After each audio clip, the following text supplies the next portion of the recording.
एक ऑब्जर्वेशन एक हफ्ते के अंदर आया है और वो क्या है कि भारत में कोरोना रोगियों की संख्या घट रही है, लेकिन जो मौतों की संख्या है वो तुलनात्मक रूप से बढ़ रही है, कंपैरेटिवली बढ़ रही है।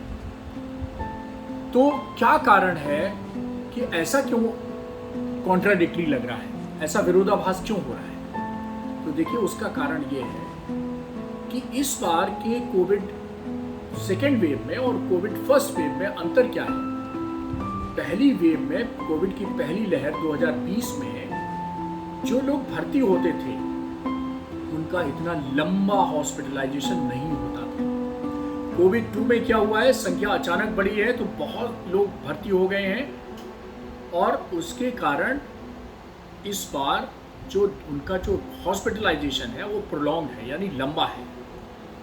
अब जब लंबा हॉस्पिटलाइजेशन होगा तो जिसका जितना लंबा हॉस्पिटलाइजेशन कोविड रोगी का होगा उसका उतना ही बचना कम हो जाता है। ये डॉक्टर सूर्यकांत नहीं कह रहे, ये सत्य है, एक ऑब्जर्वेशन है। अक्सर मैं कहता हूँ कि 9 दिन पार तो नैया पार, मतलब पहले 9 दिन में अगर आप दवा हवा खा के स्वस्थ हो गए, पेट के बल लेट के आपने ऑक्सीजन बढ़ा ली, बिना अस्पताल जाए आपने इलाज कर लिया और आप ठीक हो गए, तो आप एकदम हो गए कोरोना योद्धा। और आपने अपनी इम्यूनिटी से, आपने फैमिली सपोर्ट से और आपने प्रोन पोजीशन से, आइसोलेशन के नियमों का पालन करके, खान पान के नियमों का पालन करके और उचित दवा खा के आपने कोरोना की लड़ाई जीत ली। लेकिन जैसे जैसे समय बढ़ता है और जैसे जैसे कोरोना की गंभीरता बढ़ती जाती है, फेफड़े में निमोनिया और ARDS जैसे कॉम्प्लिकेशन होते जाते हैं और वो बढ़ते जाते हैं, ऑक्सीजन का लेवल नीचे होता जाता है, वैसे ही आपको ज़रूरत पड़ती है अस्पताल में। अक्सर जिनका ऑक्सीजन लेवल 90 के नीचे हो जाता है उनको ज़रूरत पड़ती है अस्पताल में भर्ती होने की। और फिर हाई फ्लो ऑक्सीजन, तो हाई फ्लो ऑक्सीजन के बाद फिर नॉन रीब्रीदिंग मास्क और उसके बाद फिर नॉन इन्वेजिव वेंटिलेशन यानी बाईपैप, और बाईपैप के बाद वेंटिलेटर और बीच में रेमडेसिविर और पता नहीं हाई डोज स्टेरॉइड और पता नहीं क्या है। और अस्पताल में भर्ती होना एक दुधारू तलवार है। हॉस्पिटल एक्वायर्ड इन्फेक्शन होते हैं, वेंटिलेटर एसोसिएटेड निमोनिया होती है।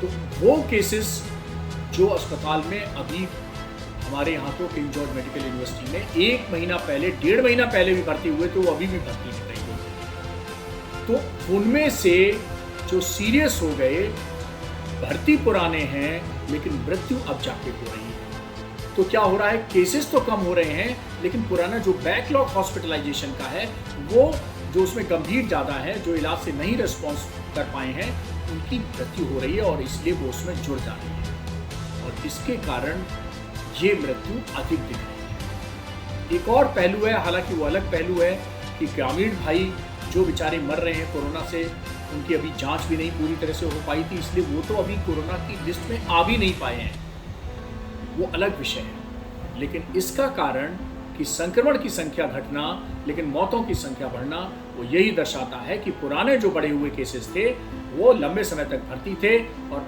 उनमें से जो बहुत सीरियस थे, जिनको नहीं बचाया जा सका है, उनकी मृत्यु संख्या अब धीरे धीरे सामने आ रही है और इसलिए कम संख्या होने के बावजूद भी मृतक संख्या बढ़ी हुई दिखाई देती है।